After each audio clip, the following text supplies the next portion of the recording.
Just bear with us for a moment. Yeah, we will ready soon.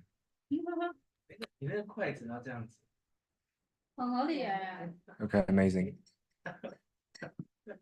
Okay, great. Bear with us. Okay, it's on. It's on now. Reverb because we're using some. Cool. Okay. Right. So hello everyone. Thank you for joining our meeting today. Our sharing today. Well, first of all, I would like to do some housekeeping and opening by introducing this event, Artist Home Swap, and our extensive partner here. So this event is part of Artist Home Swap, an alternative arts exchange currently run in between UK and Taiwan. And in this event, we aiming to kind of widen the discussion on the topic of this year, which is border wonder.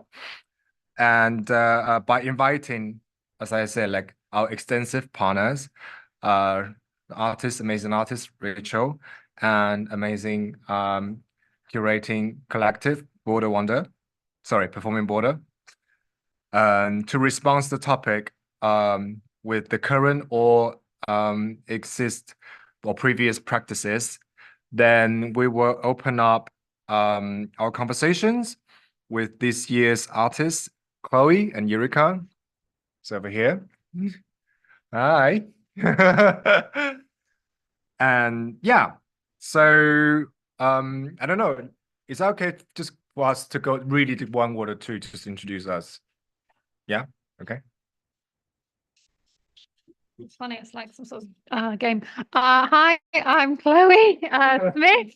My pronouns are she, her. I'm from Berwick upon Tweed, which is a small town in the northeast of England on the border with Scotland.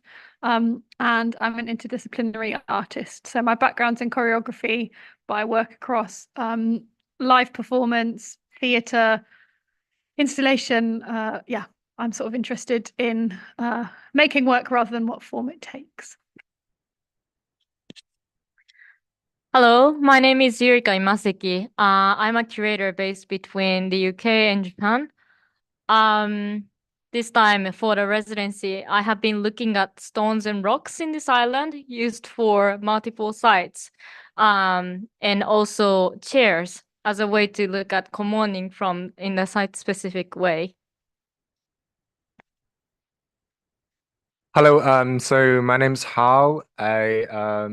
Interdisciplinary artist, but mainly performance as a media and, writer, researcher, programmer, all the hats on.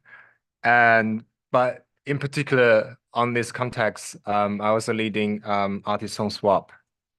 So as you can see, today's event is a hybrid of online and in person. And it is also kind of our attempt, really. I mean, my attempt to, wander through the border of different media so we can have these discussions here. And so, I mean, I guess it's nice to kind of kicking up by kind of me sharing or like introducing what is Artist Home Swap with you guys, and then the joint island and our partner or host Salty Island here, just give you context, and then we will pass on to Rachel and Performing Border. Yeah, so let me share my screen here. Give me 1 second. Oh,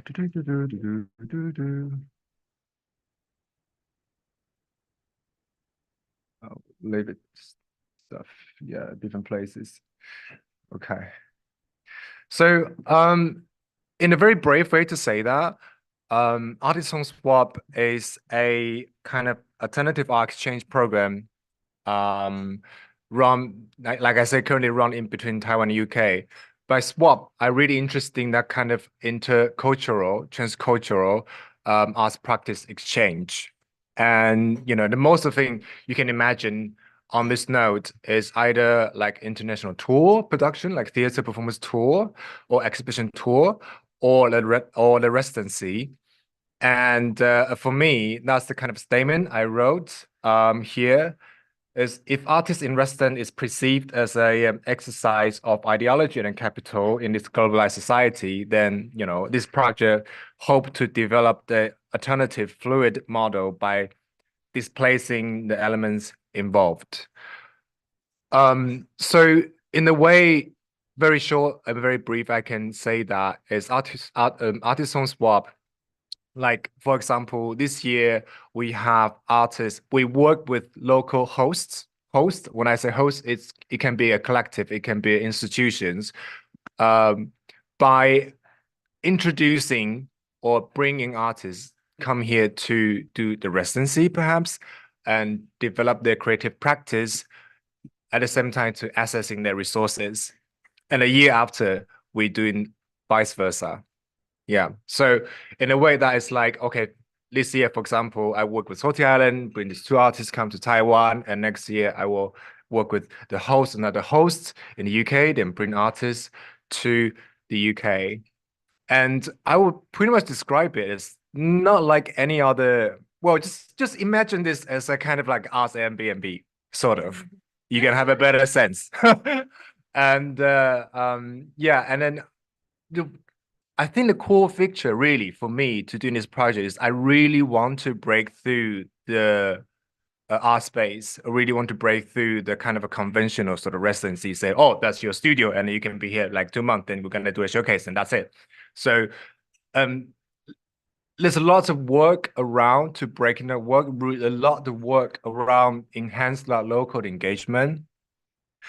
And yeah, so it kind of like, so, this started from 2017 and can run 2019, posted for 2 or 3 years. And then now we do that again here in Dongying. So yeah, like you say here, you can see, and then we were just kind of breathing through the previous editions. So, oh, the internet. Bear with us. Great. So as you can see, we have like 2017, which again, I bring artists to Taiwan to do like a month and a half residency and showcase. And 2018 is I bring people come to the UK. That's the host, the interval, and with 3 artists at a time. And also we did a bit like showcase around. And then 2019 is I bring artists come to Taiwan as well. Yeah. So by kind of like enhance that sense of locality, it's almost like inevitable have to introduce Dongying as a place. So and then you might have a sense that why the topic border wonder was so prompt, because this locals context. So very brief introduction of Dongying is a island here, as you can see, really located. Here is Taiwan, here's China, and here is Dongying. It's kind of like constituted by 2 islands, Dongying and Xing, but we call it Dongying. In many sense, it's really a frontline island. As you can see, there's much close to China, quite far away from Taiwan. Yeah, so, and then also this is the kind of like in the northern part of our Republic of China, aka Taiwan's territory. And yeah, so you have this special place here.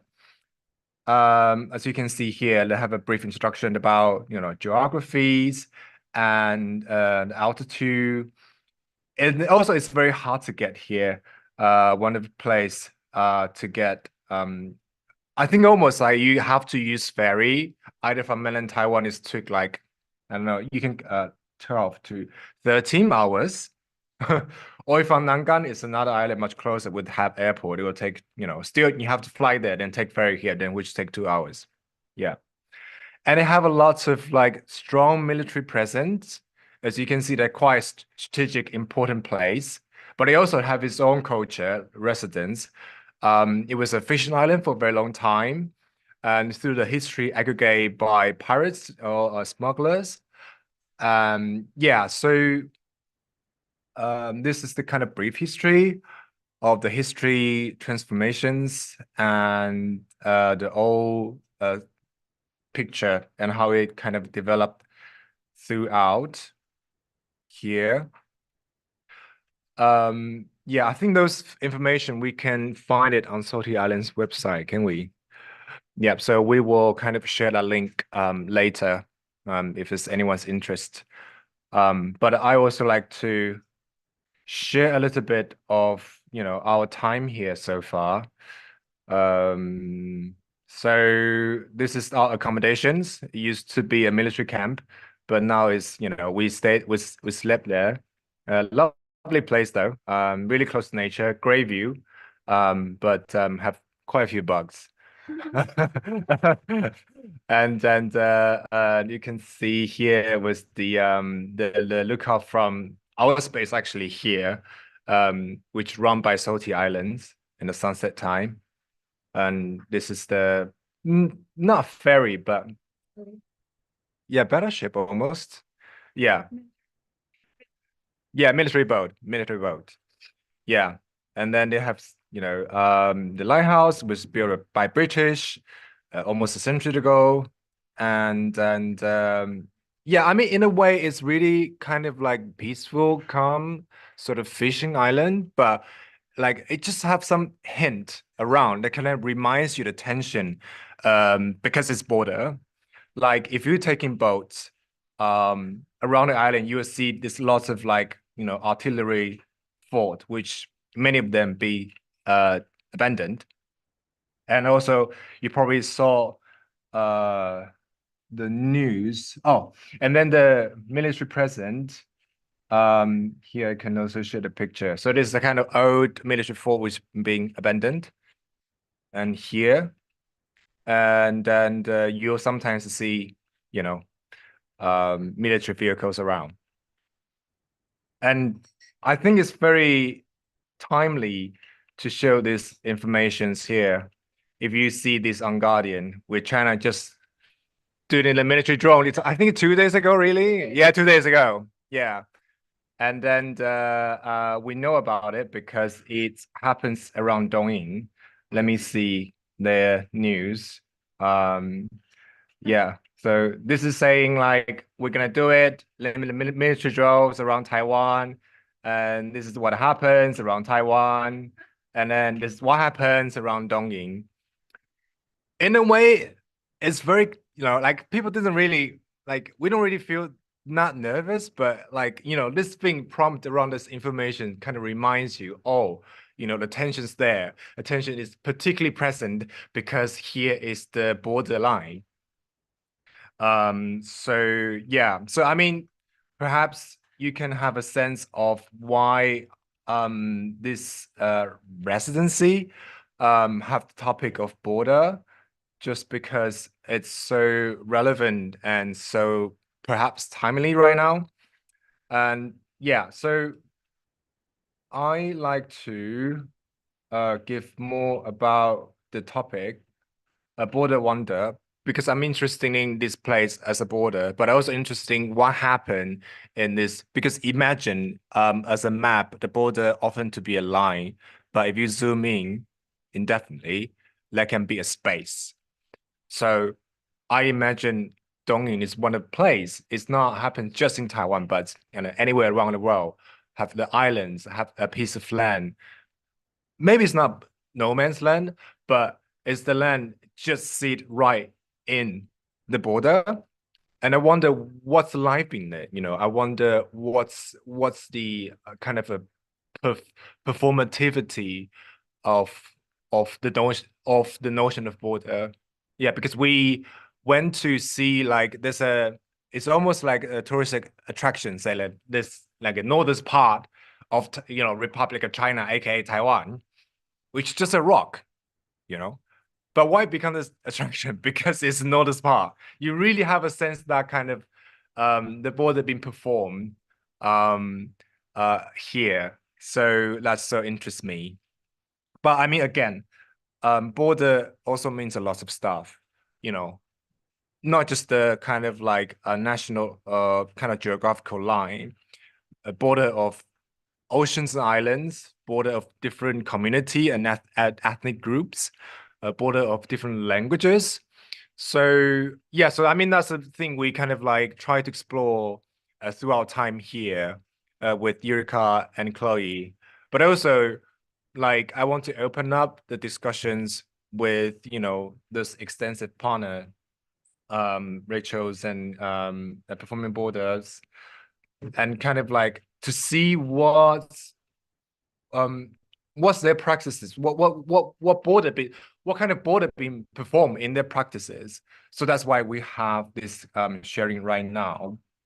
And yeah, so also just kind of really briefly go through our host here, Salty Island. It's kind of constituted by local youth, and they really just try to, because I don't know, in itself, it's kind of losing a lot of population throughout the time, isn't it? Like, because it's only have military service and military dues, and how did that economic kind of sustain this island? So, but this local youth, because they have, they're born here, they grew up here, they have emotional attachment to this place. So, and they come back to try to settle the place and uh try to run to different kind of possibility like this so they turn this place, as you can see right now, to a cafe, and they have a different kind of annual theatrical productions and exhibitions, stuff like that. So yeah, also by the way, just to say, I also have a personal attachment to this island because 10 years ago I do my military service here in Dongying. So yeah, so this is those pictures, as you can see, the spaces look like, and yeah, there's a statue over there, soldiers watching the sea for decades, really, right? Yeah, okay. So yeah, and this place used to be a fish sauce kind of fermented house, then it turned into a nice cafe. So yeah, that's pretty much it from my bit, and I will kind of try to leave the space for Rachel's and Performing Borders. So let's just pass on floor with them. One second, I remove ping. Okay, great. So Rachel, would you like to kind of kicking off from your side? That'll be wonderful. Thank you. Great, thanks so much. And thanks for inviting me to be part of this. It's yeah, I mean, it's exciting to be doing something in collaboration with people who are physically so far away from where I am right now. Yeah, so I'm just going to talk a little bit about my practice and about two different pieces of work that I feel are kind of sitting in a border space somewhere. Can I share my screen? Let's see. Hal, can you make it so I can share my screen? Yes, it's Great. supposed to.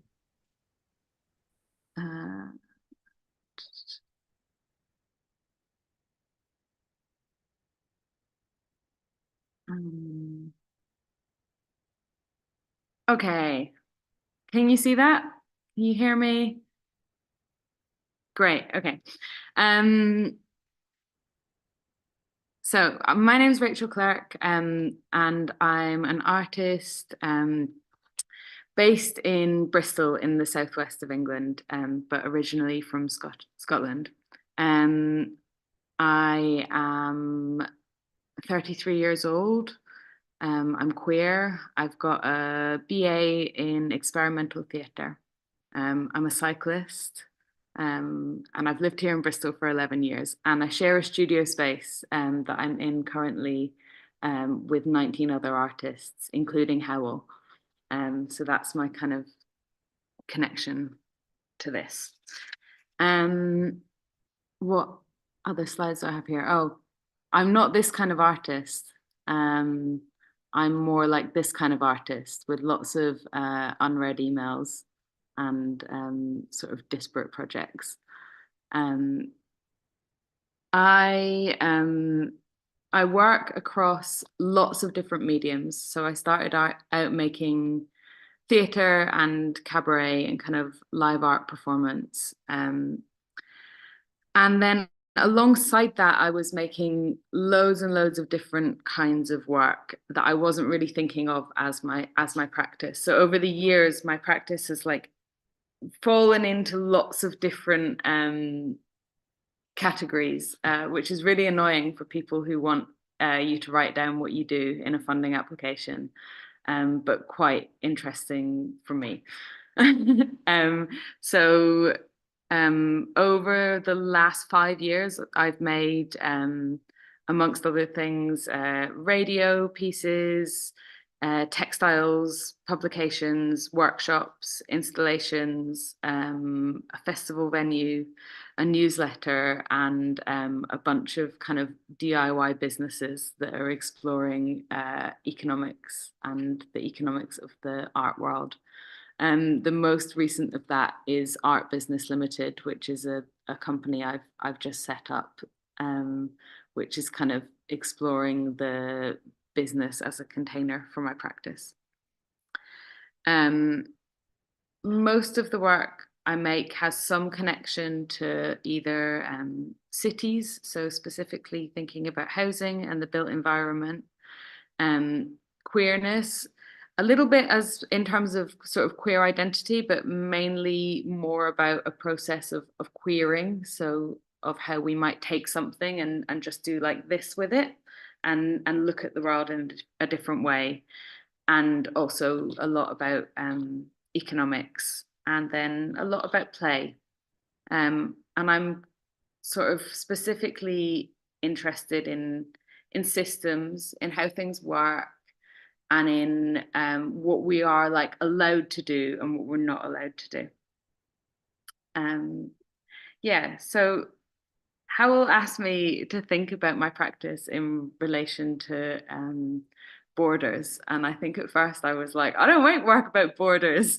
And Howell was like, do you think you make work like a little bit in borders? So I've been thinking about this.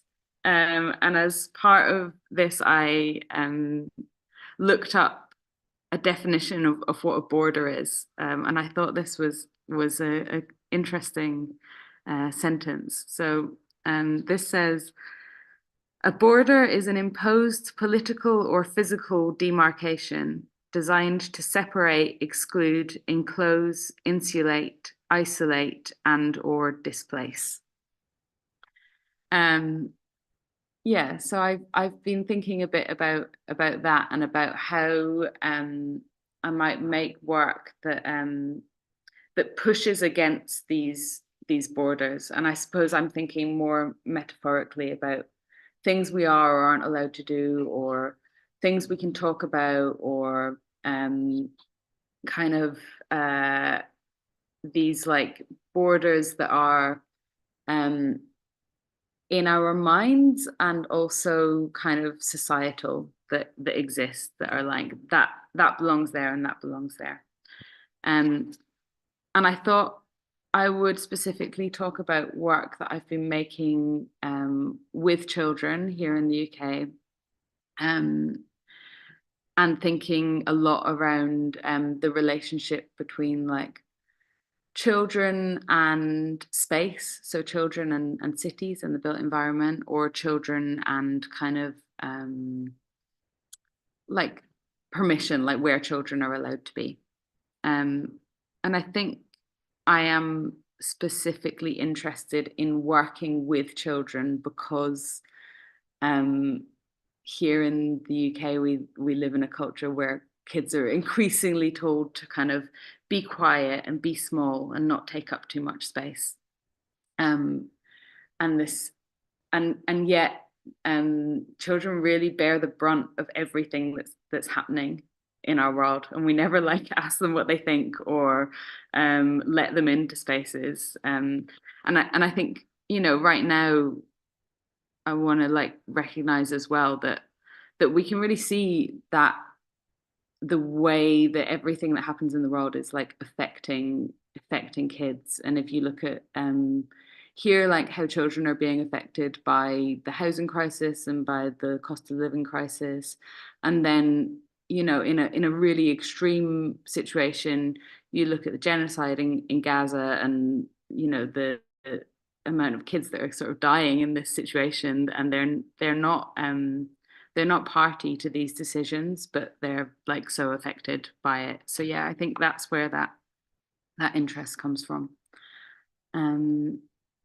And yeah, so that I'm just going to talk about two projects that have a lot in common and also are quite different. So this first project, working model, I've written below the title here some different kind of borders, divisions that I feel this project's playing against, which are maybe helpful to hold in your mind as I talk about it. So I've put here cities and play, children and space, children and adults, children and power or decision making. And I actually can't see the other one because it says you are screen sharing in front of it. What does it say? Play and money. So working model is a temporary city built by children over a period of ideally about 8 weeks in a large space. And it's an opportunity for children to use real materials and build their own kind of society through physical building and through also workshops and thinking about things like tradition, language, death, water, these kind of like huge subject matter, and trying to think about what might be the city that these kids are building. And there's a few photos here, but I thought I might just try and share a video, and we'll see if that works. And there's Howell. I didn't intend that. Yeah, and I'm gonna caveat this with the fact that this video is really cheesy. Like, it's got really cheesy music in the background, and the filmmakers put loads of stuff in slow motion, which is not a vibe I'm into. But that's what I've got to say about that. Let's see if I can share that. Ooh.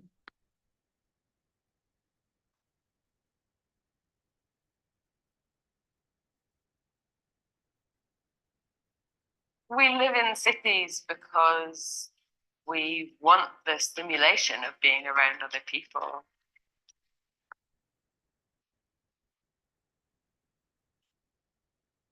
I'm Rachael Clerke. I'm an artist living in Bristol, and now I'm working on a big project which will involve a group of children building a city. So I think we can't really see the It's video. not working. It's not working. Okay.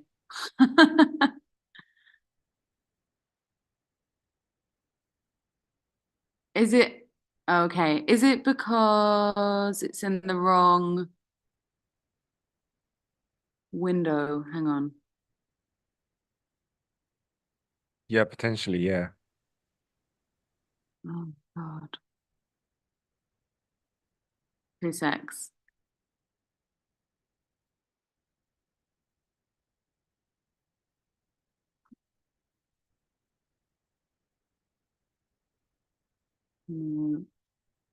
I can play it small, maybe.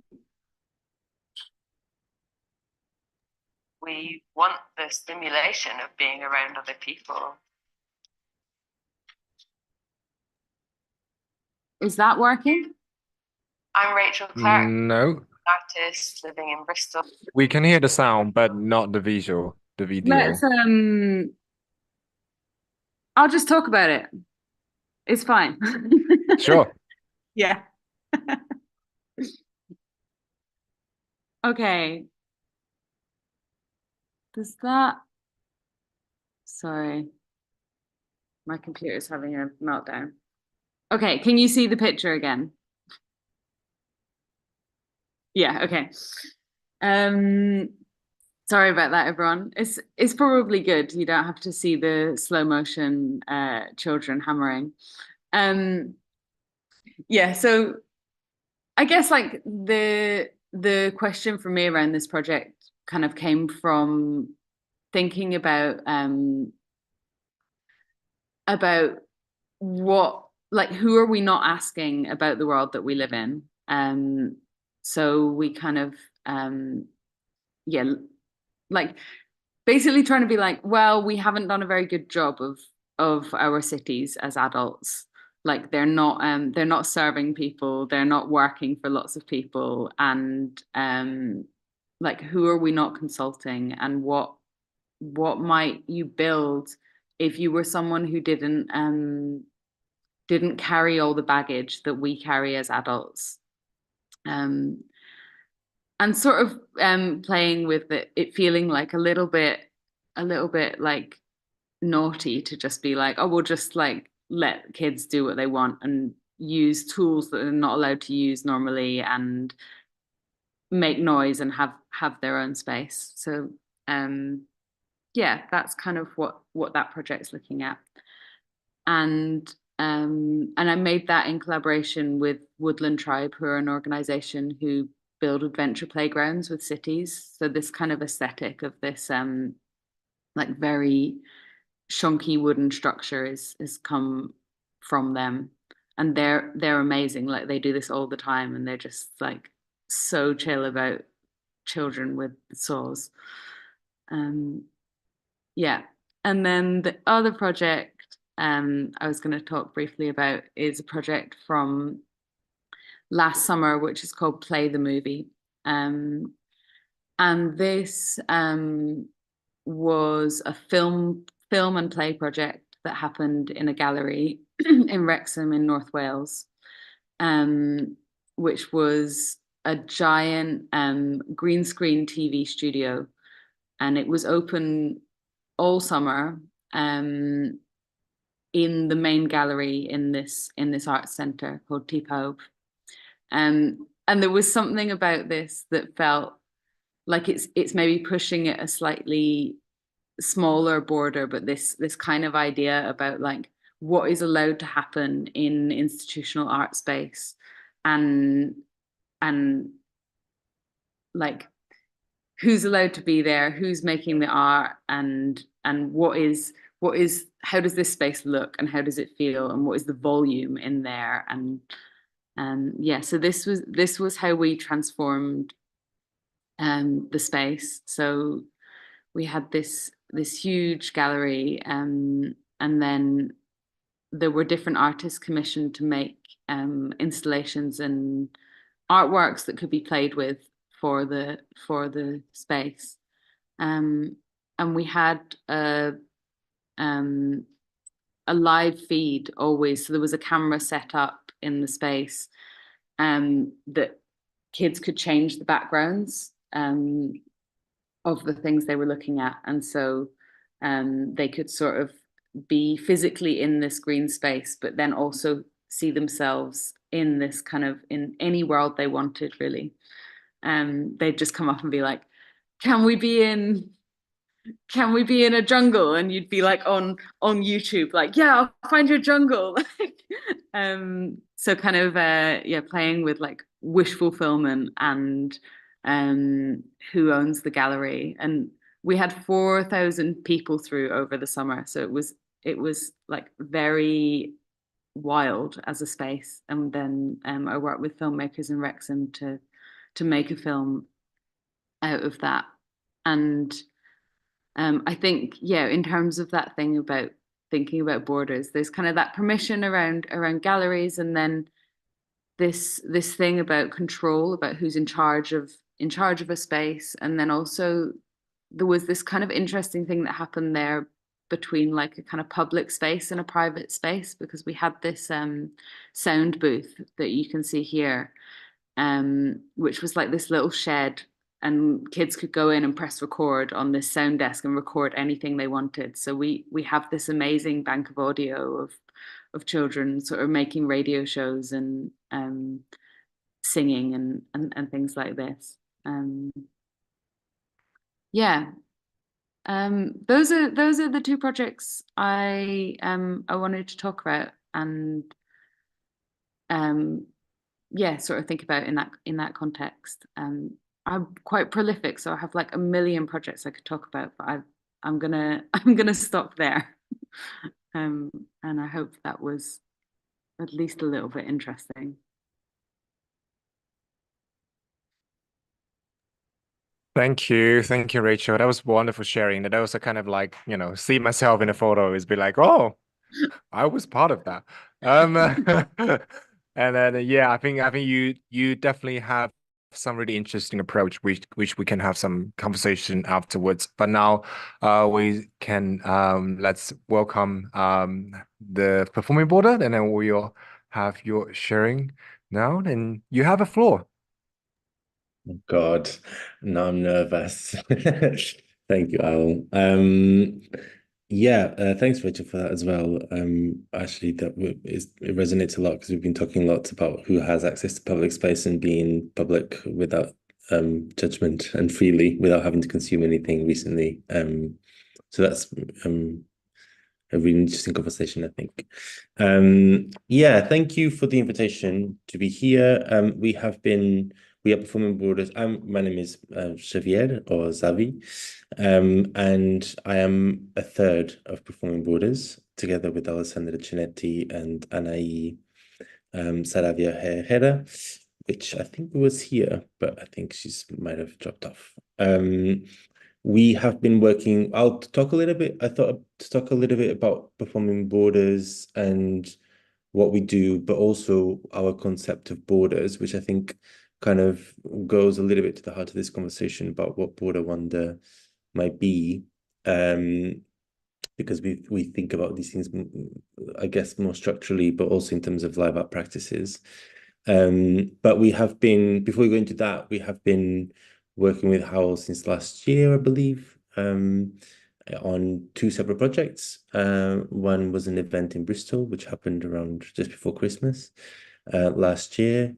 And then we did a interview with Howl for our Performing Borders radio project, which also came out last year. You can find both information on both and listen to the podcast or radio show even on our website, which I'll put the links in here on the chat later on. I didn't particularly have a podcast, a PowerPoint to go through like Rachel, so you're much better prepared than I was, Rachel. Damn you.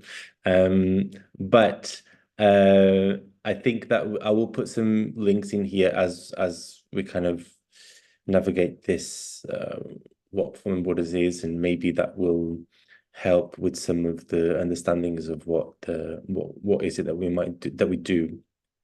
Performing Borders is primarily a collectively run platform for artistic research and creation, and we're focused on notions and lived experiences of intersectional borders through international live art and performance practices.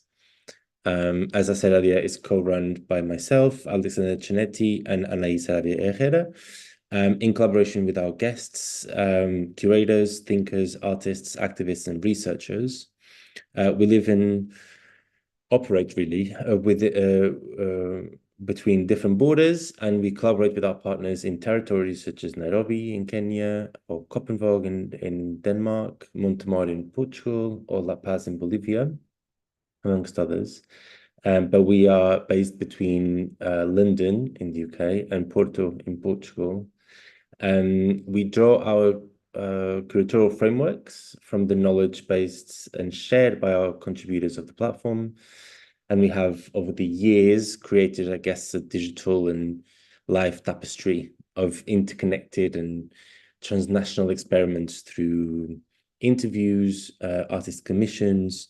We've just introduced a new type of commission, which are digital pamphlets, which are curated newsletters and website, I guess, pages.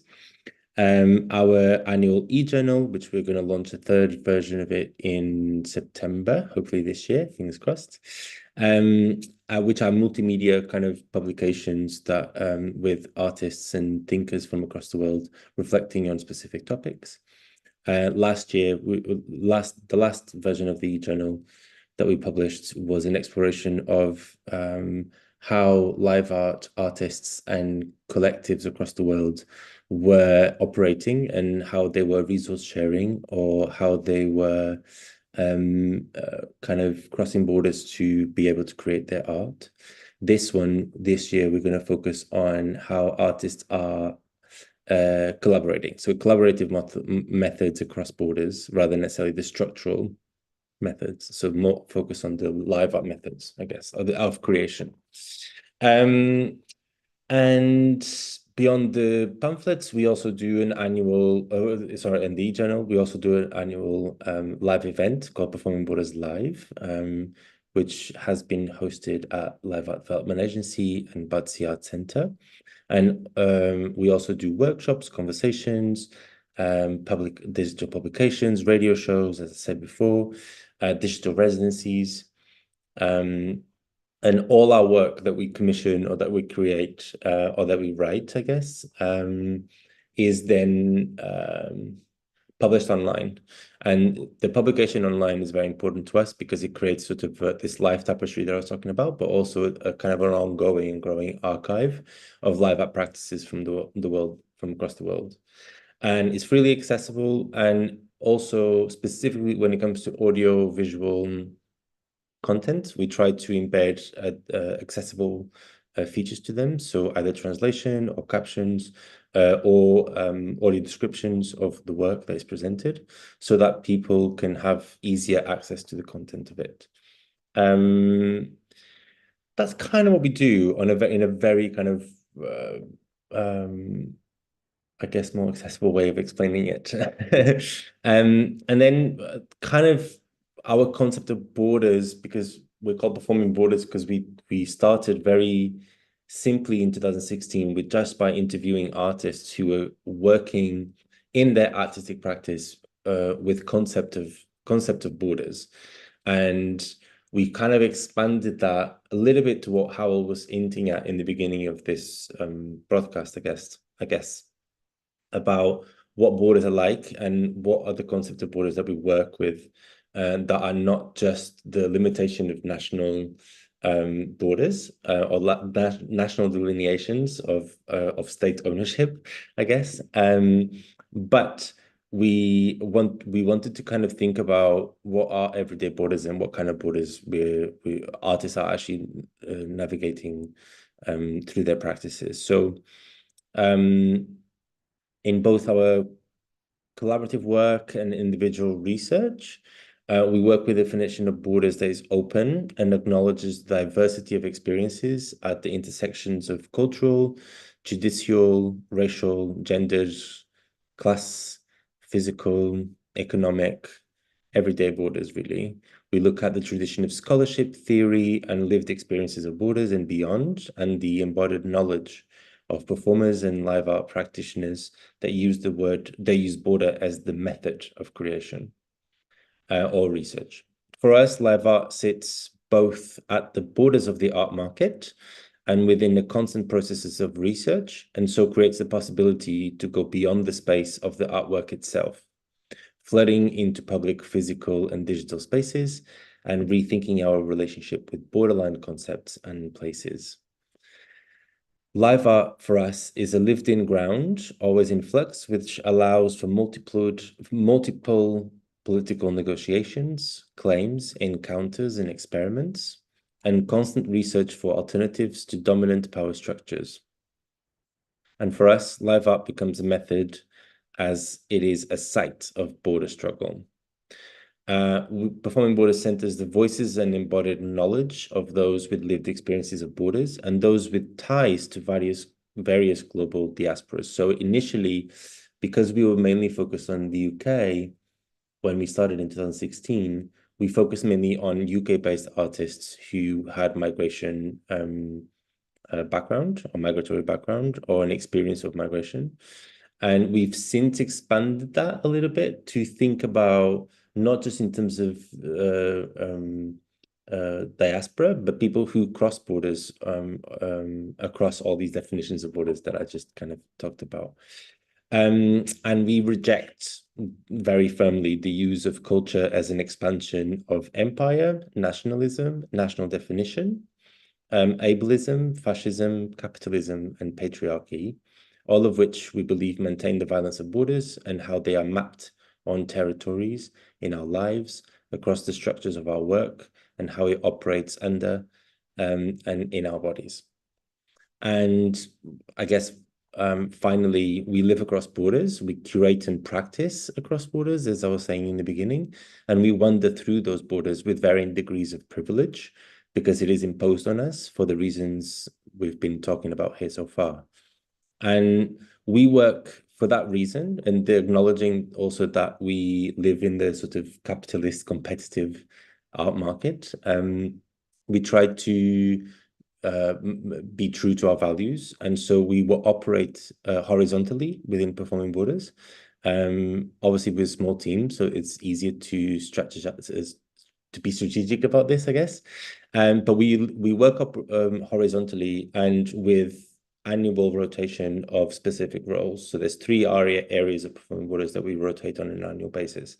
We believe that the way that we work allows us flexibility, malleability, but also a bit more sustainability when it comes to work-life balance, at least. And also beyond that, we aim to provide our collaborators with structural support and care practices that tackle and financial support beyond the provisions of commissions and fee payments that tackle sector and structural discrimination. This started as an initiative to tackle the discriminations in the sector in the UK sector, specifically against migrant laborers and artists that came in after 2012. Theresa May institutionalized literally the UK hostile environment. And we have various initiatives to tackle this, obviously with varied degrees of success. But for instance, through our solidarity pot, we provide financial support and legal support and advisory support to our collaborators, and is a pot that is freely available for anyone who collaborates with us to access. And this includes the provision of annual memberships of union representation and legal representation to tackle residency and migration legal status expenses. So those are just some of the ways that we wander through structural borders on a professional basis, I guess. And I hope that says what we do. I will put some links here to some of the work that we've done. I'll do it in the chat in a second. Some direct links to some of our e-journals and maybe some information to our solidarity pod and some of the digital documentation of the live works that we've done. Thank you. Thank you, Zav. That is wonderful presentations. And I have to say, my experience working with Performing Border is very lovely. It's very wonderful, and so much caring and love go into that. So I enjoy every time that I'm able to work with Performing Borders. So yeah, glad to have you. And also, you know, Rachel is wonderful artist, which I admire a lot. Yeah, so now perhaps we can open up the floor a little bit. I mean, it's not just for us, like I mean, obviously we can ask questions. You see there's quite a few people here, but like people who are being online and also welcome to reflect or asking questions to Rachel, to Zav, and also to to us, like for Eureka, Chloe, and me, or our friend here, Salty Islands. Yeah. Anything?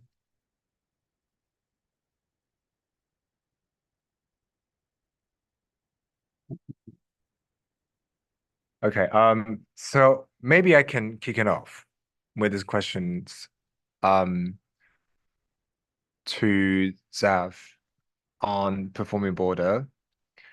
I was wonder, I mean, I was wonder the issues of like sustainability in particular, like because because it seems like it's really few of people who, if you're very few of you running this and you kind of try to tackle so many aspects of border and with a different platform, different stuff, and the like how you reflect yourself is in terms of like sustainability. Do you or do you ever one moment feel overwork, and how did you line up what you want to do, stuff like that? Sorry, do you mind repeating that question? I'm not sure if I got it because I think this is breaking up a little bit. Would you Sure, mind? sure. Yeah. So I was asking a question about the sustainability for you and for other members in Performing Border in terms of, as I don't know, it's like institute collective. Yeah, like how, because it's like with only few of you and try to working on so many different kind of like topic and stuff. And so I just wondered about how you sustain this collective and how you vision yourself, in the past and also in the future. Or, if we kind of take a step back, does the sustainability matters to you? Yes, and I guess me and Rachel was kind of talking about that before this event started. Actually.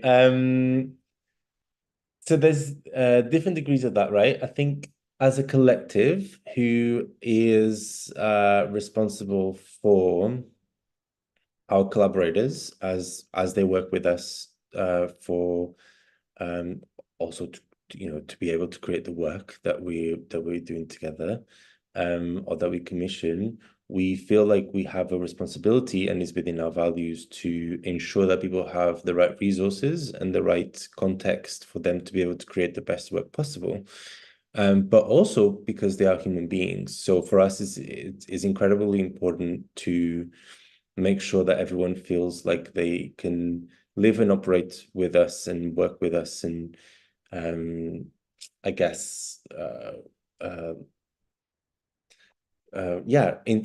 interchange, right? Human relationships with us in a way that feels as freer from borders as possible, as completely impossible of a task that is, right? So it's our responsibility, and I guess we share these values of communal protection and support between ourselves and the people that we collaborate with. We would love to be able to provide everyone with ongoing salaries and other kinds of support, and sadly we can't do that. For us, for ourselves, I think it's a question that we keep asking with all honesty, because we are a small team and we do a lot, and we do a lot of in places that are quite distant from where we are at present in that we live in or operate in. So sometimes it's not always possible to do as much as we wanted to. So we try to provide some structural support for each other as well internally that helps sustainability. So for instance, one thing that I'm thinking about at the moment, actually, that we've just installed is that there's a work-life balance that sometimes is quite hard to maintain when you do so much work, and for I guess not the level of pay that we all wish we had. But there is also opportunities for us to take a step back every now and then, and someone else will take over some aspects of the other person's work, or we just postpone things, or we change timelines, or we adapt and be. I think that's the malleability and adaptation that I was talking about earlier, a little bit earlier, is that deadlines. This is actually quite a big thing that we've learned, which is actually we used to do like a monthly interviews, and then we became bi-monthly interviews, and then they actually started to become kind of curated newsletters that were bi-monthly curated newsletters that had a lot more work in them. And now we've kind of settled on this kind of mode of operation that allows for, okay, we aim for instance, this work to be out around this time, but if things happen and if things get delayed, that's fine too. And we will work towards making that a possibility, of course, with internal challenges. But we'll try to accommodate that to the best of our abilities. That often means that more work for us. But also I think it becomes a healthier way of working in a way. Again, we are very privileged. We have been able to acquire bits of funding specifically over the past 3 years that helped us a lot. We were quite lucky during the pandemic, because we already were a digital-based kind of production company, I guess, in the eyes of the Arts Council. So we were able to adapt quite quickly our modes of operation. And that allowed, I think, a little bit of more confidence also within ourselves, to continue to operate the way that we were operating in. So I guess my quickest answer to that is that we are conscious of the impact that structural violence has on us and our collaborators. So we try to kind of think about it in a collective sense rather than necessarily on a individualized sense, but also respecting the individual's needs at any given time. For the future that you were saying, we are thinking about of the collective. I think we're thinking about how to change the structure of performing borders to be more of a cooperative kind of style of structure, where maybe, I don't know, maybe I shouldn't say this in public, but like the way that it becomes a little bit more I guess collectively owned and collectively representative, because financial structures and cultural structures that are imposed on us by the cultural sector and by the UK government are not very good at that. But we're trying to think about ways that we can become more cooperative led, I guess. Thank you. Thank you. That's wonderful. Can I respond? Yes. Thank you for both of your talk. I just wanted to respond to both of you about your insights into borders. In terms of Rachel's presentation, I find it quite interesting about how you see borders as a concept, like in a broader sense, and also how you worked with children who are not listened to, despite the fact that so many things have been affecting them in a severe way. And also like control of space as a way of like as some kind of like border in the invisible sense. So like I would like to share something that I have noticed since I started this residency at Salty Island Space, and some context behind that. So when the Salty Island was created by Thai and some other staffs, so from the beginning they had in their mind to make a space for children to study, like do their homework. And it's a multifunctional community space, which we have seen like so many some like children on a daily basis. Even if not all of them, all of the residents have visited here, but also like, but I still have the sense of like this kind of openness to or some like special attention to certain communities who have not necessarily have access to these art spaces. And yeah, and in terms of like when I was doing an interview with Sai, what I found interesting about this island and its identity is that since this island has been under control, like military control for a while, there's a strong presence of military, and this island has developed like in a way which benefits the in consideration of the military purpose. So it's quite recent that the martial law was lifted. It was 1992, and since there are not so many residents, I mean, there's not so long history of residents living here.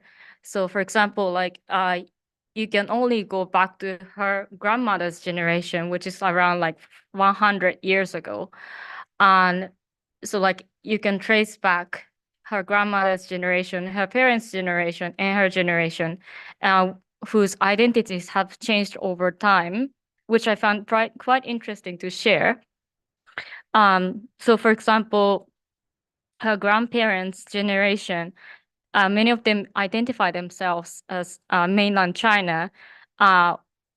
It was an era where like fishing was there wasn't really a government, so there was a high mobility, and the fishing was flourishing. And after 1949, which is her parents' generation, when the government started to control the area, and there's a restrictive mobility. So this era was from like around 1949 until 1992, when the martial law was lifted.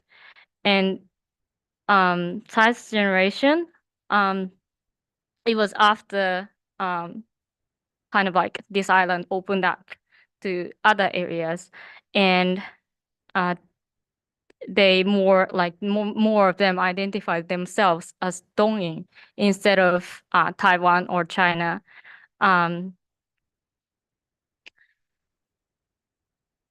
And in terms of like your performing borders way of working, I quite resonate with the work and life balance. And I was thinking about it when since I started this residency, because I was actually worried that in my case, I would do the residency for 3 weeks. And it was 1 week after I started the residency to do this sharing event. So they were considerate about that, asking if I would still like to do the sharing event. And I said, yes, why not? I want to have some like, pressure to do the output. But since like, despite the fact that I had some concerns about the pressure of, putting on output, they did some like, for example, like regular check-ins, and as you said, like the needs were met on time. So I was able to enjoy like following my curiosities and doing some research flexibly.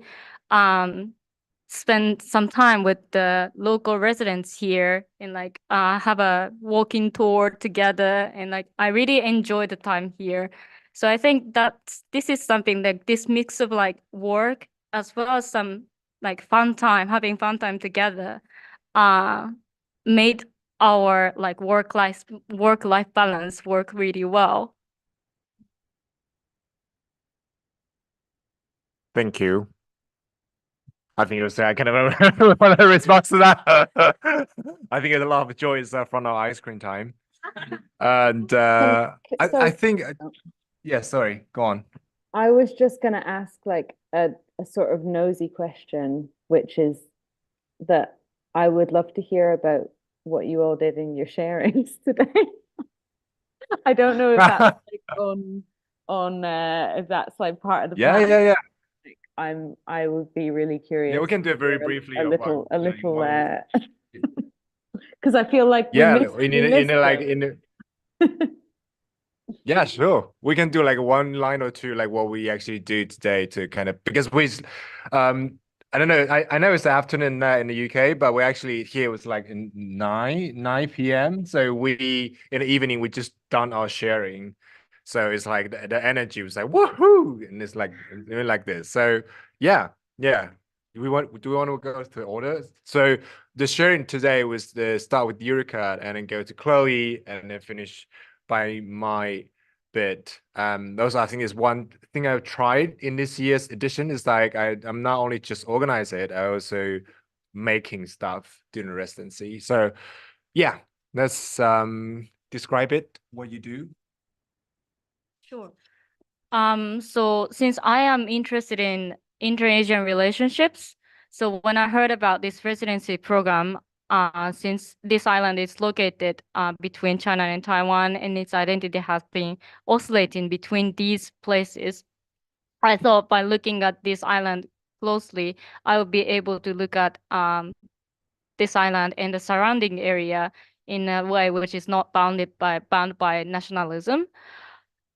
So I started with like exploring I mean, I'm talking too much, but basically in a nutshell, in a nutshell, I have been looking at stones and rocks which have been used in various places. So in this area, granite, there are granites, and it's used in architectures and like in various ways, like signages, seating space, chairs, various ways. Um, so I have been looking at that. Also, I see Sorting Island as an example of commons in this island, and look at the history, like the original owner, and also how commons are designed and created and maintained in this island's context. And also, I have been taking pictures. I started this project called Donging Chair Project, to invite people to send pictures of chairs. And I myself have been posting it as well as a way to understand more about what it's like to live here. Right.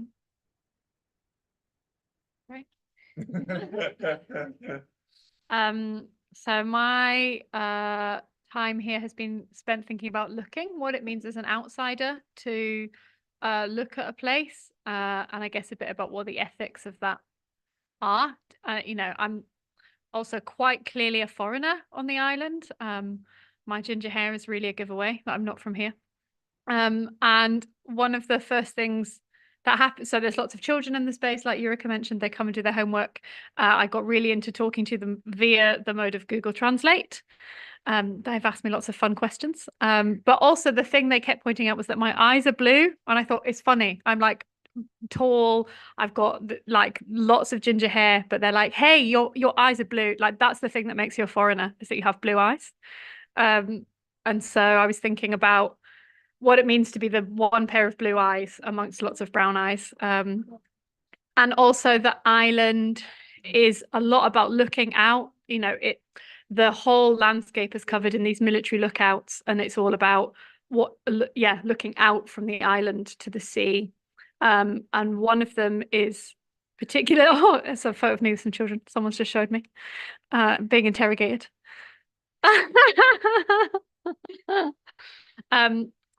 Yeah, so there are these military lookouts, and they're, utilitarian, and they've got this military purpose, but I think they're very beautiful, and they basically are windows onto the sea. And often the spaces that they're in are quite dark, so it's dark, it's damp, but then the light comes through, and I sort of got captivated by them. So I made a series of drawings of these sea windows that I then displayed on the windows in Salty Island, and some of them actually look out to the sea, some of them don't. And I made a little booklet that happens to be beside me, that was not planned, that lists things I've noticed on the island. So I was thinking about smaller details that make up a place. And then on the other side, it's got one of the military windows is sort of replicated.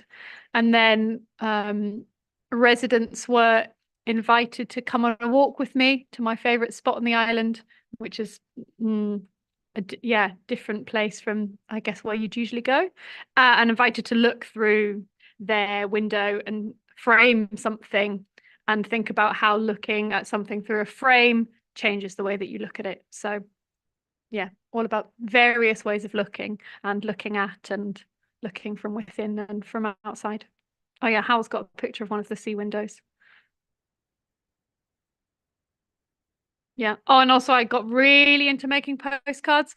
The only basically the one way to print anything on the island is there's like a photocopier at the 7-Eleven, and I'm obsessed. I keep saying that they're going to be like, that foreign woman just like loved printing. She's always printing. And so you can make postcards. So anyways, I've got really into making postcards. Also, that's my other discovery. And I liked the sort of limitations of what is possible from the 7-Eleven printer. You know, I was thinking, but I guess if I was in a bigger place, you'd start thinking about like, what's the paper? What's it going to be like? Whereas here it was like, you can have A3 double-sided, you know, like thin white paper. And I was like, great, that's what I've got to work with. So I enjoyed my island limitations very much. I do, because I mean, I don't know if I cheat a little bit, because I'm the one who set up the topic border wonder, so I'm quite clearly interested in the notion of like a mobility and wandering. And but as soon as I arrive here, I realized that it's much harder to mobile. Is and the people mostly do here is waiting. So I kind of shifted once I arrived here. Once I arrived here and realized that. And I really draw attention to there's a lot of like drift, like um trash which, flow through the ocean and come to the shore, come to the beach. And if you look into it, they all come from mainland China. So I was like, oh, that's interesting. So I was like, and then also with the image of like, floating trash and the image of like the jellyfish. You want to see a lot of jellyfish on the beach in the UK. And I was sort of drawn into the image of like blue tears. We call it blue tears. What's the Bioluminescent plankton. Yeah, this is the season right now. So, those three things come together, which I turn it into sort of a little bit of like, so I collect all the kind of plastic things on the beach and make it as a huge like plastic cloth, and kind of like have a little tiny light in it, and do a bit of performance on one of those, the most trashed, or like to collect most trashed sort of a beach corner, and do a bit of a speech, do a bit of imagineering of the space of the object where they come from, and kind of parallel with how difficult we're able to mobile, and how much time we spend on waiting, and how waiting can make things change and make people mad. But I mean it's like, yeah, so that's one of the things I worked on. But I mean obviously we got, yeah, because I have a different sort of a thinking through it, because I have a year, like 10 years ago, I spent a year here as a soldier here. But this time when I came back, it's like I kind of realized and surprised how much of difference just by a different approach. It's like, because different identity almost give you a lot of restrictions of what you can do, what you cannot do, which sort of place you can go in what time, So I mean, almost this kind of only 3 or 4 weeks is quite refreshing to me in terms of how I see these islands and place. So yeah, so that's what I do. Yeah, in this time. Yeah. Thank you, thank you, thank you. Yeah. Any more thoughts and thinking or questions, even to I think I have one. Yeah. Yeah. Hello, I'm Luxie from Salty Islands. To Rachel, because I'm really interested about the Play the Movie project. Wondering, is there a special story behind it, or how did that work? Because like, did children write their script before the filming, or they just play their imagination while filming, and the editor edits after? Yeah, something like this. Thank you. Thanks. So that project was it came about because the gallery wanted to do something that was a collaboration between an artist that works with children and with play, and between play workers in the city in Wrexham. So Wrexham is like quite an interesting place in that like there's 4 adventure playgrounds in all of Wales and they're all in Wrexham. Like it's like a good place for play. It's not a great place for a lot of things. Like it can be like, I think a lot of people there have quite difficult lives, but it's quite a good place for play provision. And so, but the way that that project worked was that it was quite unstructured. Sometimes in the first half of the project, it was during school holidays and it was completely anarchic. People just turned up. They could do whatever they wanted. We had this fixed camera. They could go and ask the backgrounds to be changed. We also had these like little handheld cameras that we would give to kids to play in the space. So they would be filming things in all over the space. And it was all kind of improvised. We'd have children that would like, they would make a plan, and like some kids would make a plan and then they would want to film it. Other kids would just make stuff up. Lots of the time people were not really making a film. They were sort of just playing with their own kind of reflection. Like they were playing with the magic of like being able to stand in front of a camera, see yourself on a screen. And like the biggest hit in the space was to wrap yourself up in a green bit of fabric, because then you disappear. And it's like, it's amazing because like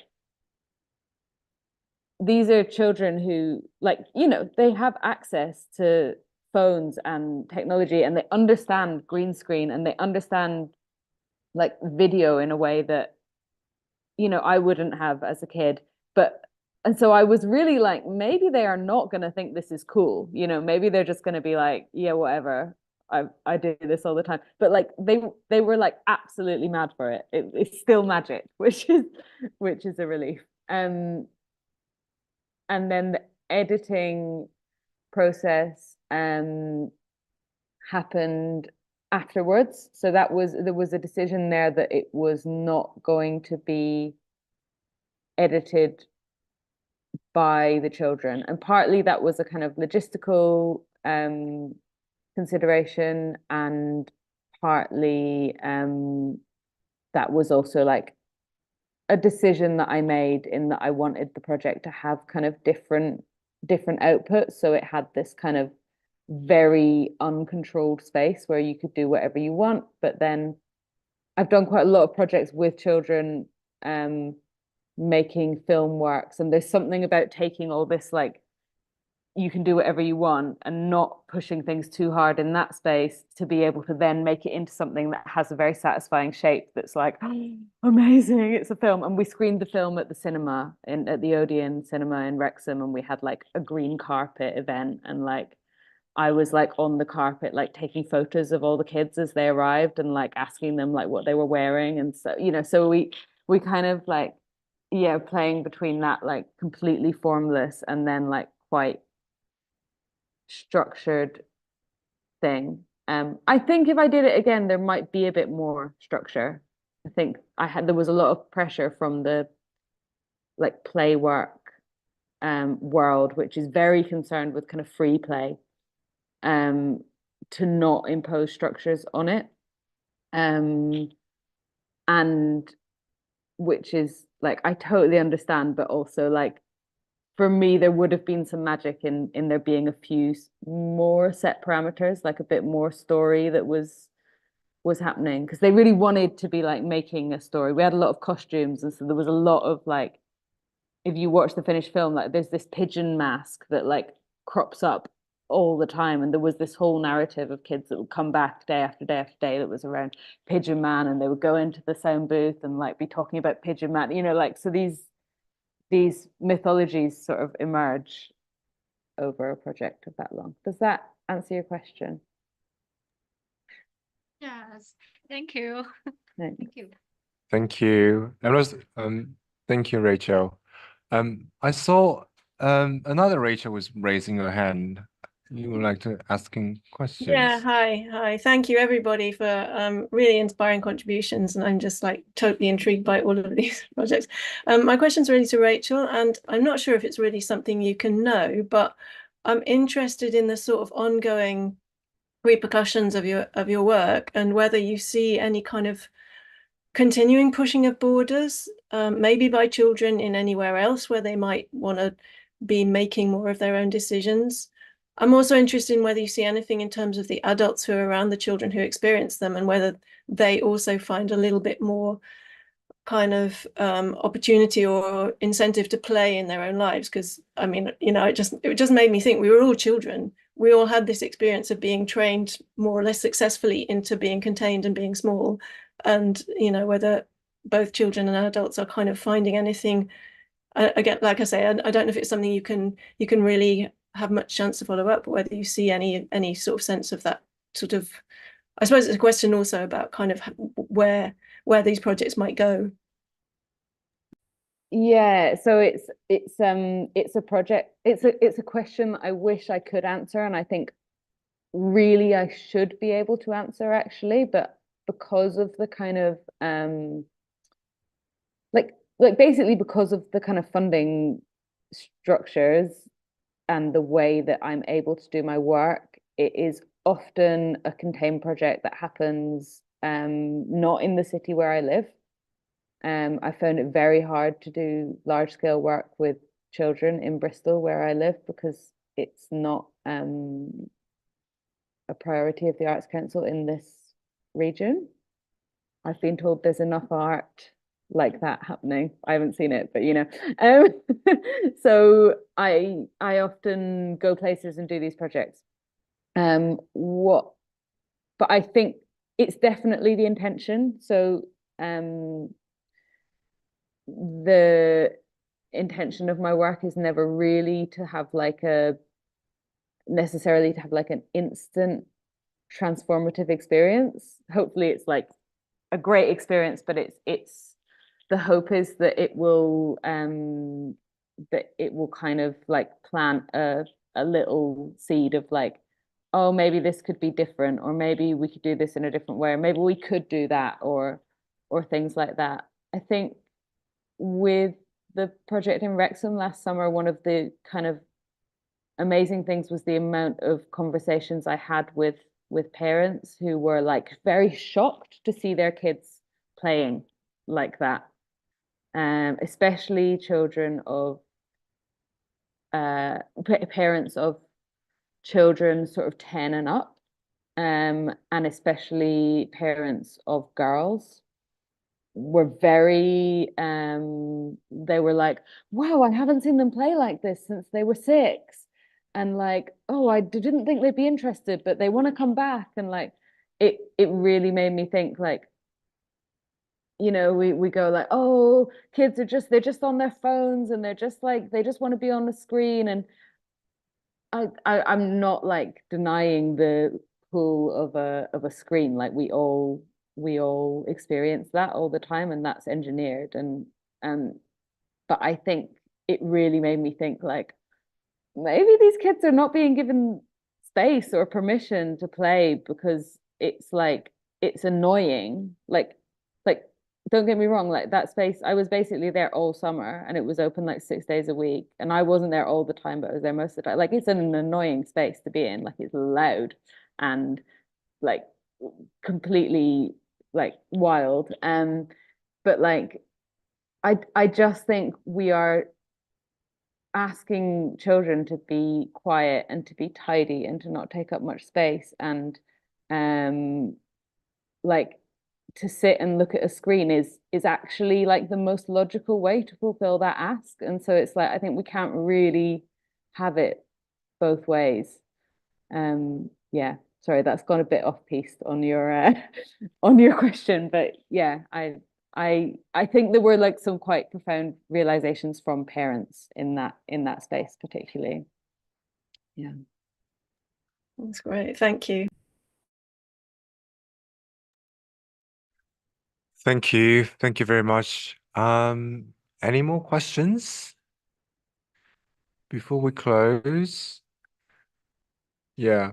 On a closing note, because I feel like, it's 9:30 and we're ready to drink.